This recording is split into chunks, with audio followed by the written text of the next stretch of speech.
A bill is opening new doors for education here in Marion County. We're now seeing businesses putting up chain link fences like this one here, preventing thieves from getting in here and stealing the copper off of these air conditioners. Bowen Laboratories use hydraulic systems to test materials to see how much frequency they can withstand in case of an earthquake. A daunting task awaiting Butler and Brooklyn. 4 games in 4 days, but the Dogs can rest assured that they'll still be in the big dance. It's so cold out here that look at this. This dirt's actually frozen solid. Valentine's Day is just around the corner and florists here are already starting to put together bouquets for the big day. The little boy was walking along this sidewalk right here, still in his neighborhood, but he didn't have on shoes or a coat. Police say the attacker was hiding behind these shrubs right here when he jumped out and robbed Smith at knife point. It's these sporadic snow showers that have NDOT crews scrambling to keep up with road conditions that can change minute by minute.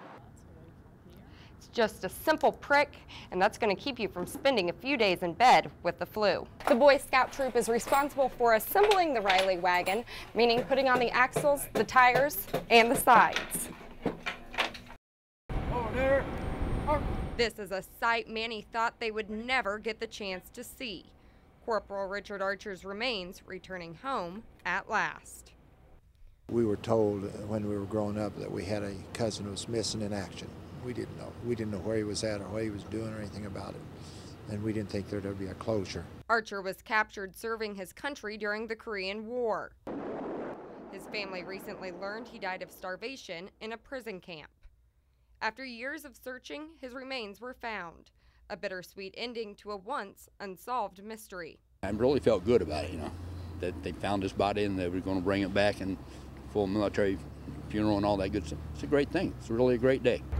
But there is one thing that would make this day even better. I mean, I wish his parents were there and his brothers and sisters could be there, but they're all past due. Korean War veterans were out in full force today, showing their support for their fallen comrade. It isn't every day a POW's body is found and shipped back home. It's really incredible that they found and identified his body and got his remains and all got him here. So we're tickled to death to be a part of this. After 63 years, the corporal is being laid to rest the right way, as a nation's hero. I'm just glad that he's home and that we're having a military funeral for him, and it'll be a good one. Red lights flashing, sirens blaring. EMS crews rushed to the scene of a crash involving one of their own. Medic 50, one of our downtown ambulances, was involved in a serious motor vehicle accident. Police say the ambulance was T-boned by a car at the intersection of Senate and St. Clair, the force of impact crushing the car and flipping the ambulance onto its side.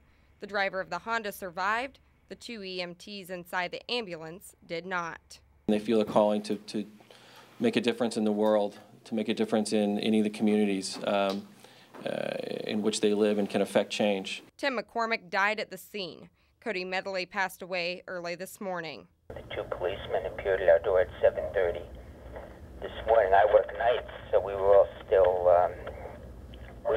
in bed, and of course it was a terrible shock. At a press conference today, Cody's dad wore his son's fleece in remembrance. I could not be prouder than this boy, this man right here. Man, he's an incredible person.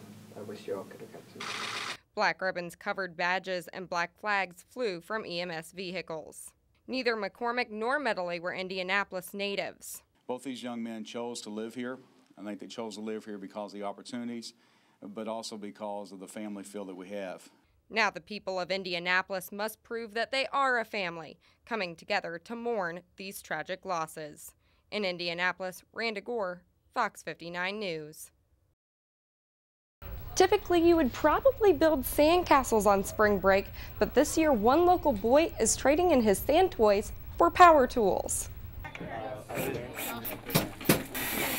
I need a mallet. Matt Goodsman didn't think twice about his final Life Scout project. Riley gives back to me all the time, and I just feel like I should give back to them at least once. He's making 30 Riley wagons. Matt has spina bifida. He's been in a wheelchair his whole life and has made countless trips to Riley Hospital for Children. His favorite part of the visits? always the signature red wagon ride. When I was 7, I was going for surgery, and I saw one of the wagons, and I told my dad I wanted to be in one of those, and he picked me up and laid me in one of those, and it was fun. He's not the only one who loves the wagons. Patients love them. They grab them as soon as they walk in, and kids like to ride in them. Parents like, because some people bring a lot of stuff with them. Car seats fit in them. You know, we have to, it's just an icon of Riley. And Matt's getting his whole troop involved. They'll finish making the wagons in the next couple of days. Matt's dad says being a part of Troop 104 has helped his son grow. From seeing him as a first grader in Scouts, trying to do things, and he's one that would always want to know how to do it. He wants to do everything for himself. He doesn't want anybody to do it for him. Leadership and giving me out of my comfort zone of being in front of people and teaching them how to do things, because I don't like doing that. The troop is already ahead of schedule. They got 19 wagons built just today. Now their goal was 30, but they say at the rate they're going, they could get more than 50 wagons built by the end of the week. In the newsroom, Randa Gore, Fox 59 News.